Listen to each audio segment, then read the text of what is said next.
રાજ્યમાં જમીન રીસર્વેનો મામલો વિધાનસભામાં ચર્ચાયો છે। હાલ જમીન રીસર્વેની 1.59 લાખ અરજી હોવાનું પેન્ડિંગ હોવાનો સરકારે સ્વીકાર કર્યો છે। અપક્ષ એમએલએ ધવલસિંહના સવાલનો મંત્રીએ જવાબ આપ્યો। મંત્રી બળવંતસિંહ રાજપૂતે વિધાનસભામાં જવાબ આપ્યો છે। સરકાર રીસર્વે માટે કોઈ પૈસા ન લેતી હોવાની સ્પષ્ટતા। રીસર્વે અરજી કરવાની તારીખ 31/12/2025 સુધી લંબાવવામાં આવી હોવાની મંત્રીએ માહિતી આપી છે। આ ચર્ચા દરમિયાન વિધાનસભાના અધ્યક્ષ શંકર ચૌધરીએ ગૃહમાં ટકોર કરી કે અપક્ષ ધારાસભ્ય ધવલસિંહ ઝાલાની ગુજરાતમાં અનેક જમીનો હશે અને તેના અનેક પ્રશ્નો પણ હશે। જમીન રીસર્વેના પ્રશ્નમાં ધવલસિંહ ઝાલાએ પોતાની પણ જમીનમાં સમસ્યા હોવાની વાતનો ઉલ્લેખ કર્યો।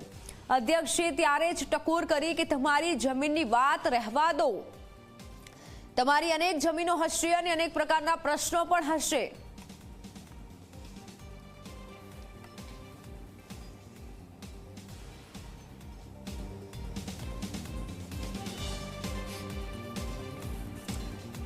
ત્યારે અપક્ષ એમએલએ ધવલસિંહ દ્વારા જે જવાબ આપવામાં આવ્યો, મંત્રી બળવંતસિંહ રાજપૂતે વિધાનસભામાં જવાબ આપ્યો છે। ફોનલાઈન પર સંવાદદાતા હિતલ પારેખ જોડાઈ ચૂક્યા છે। હિતલ, આ પ્રશ્ન મુદ્દે વધુ ચર્ચા થઈ, શું ચર્ચા થઈ તે જણાવશો?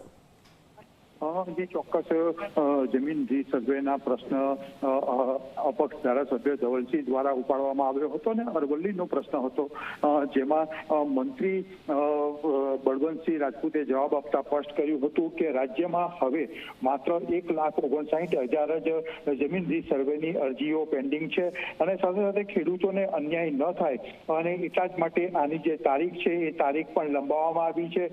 31/12/2025 સુધી જમીન રીસર્વે માટે કોઈ પણ ખેડૂત અરજી કરી શકે છે ને એના માટે અરજી ઉપર કોઈ પૈસા પણ લેવામાં આવતા નથી। આ પ્રકારની વાત કરવામાં આવી હતી। સ્વાભાવિક છે કે આ પ્રશ્ન વખતે ધવલસિંહે પોતાની જમીનનો ઉલ્લેખ કર્યો હતો, ત્યારે અધ્યક્ષે પણ હળવી ટકોર કરતા જણાવ્યું હતું કે ધવલસિંહ પોતાની જમીનની વાત રહેવા દો, તમારી પાસે ગુજરાતમાં અનેક જગ્યાએ જમીનો હશે અને તમારા જમીનના અનેક પ્રશ્નો પણ હોઈ શકે છે। જી બિલકુલ હિતલ, આભાર માહિતી બદલ। ત્યારે આ ચર્ચા થઈ હતી આજે 11મા દિવસે।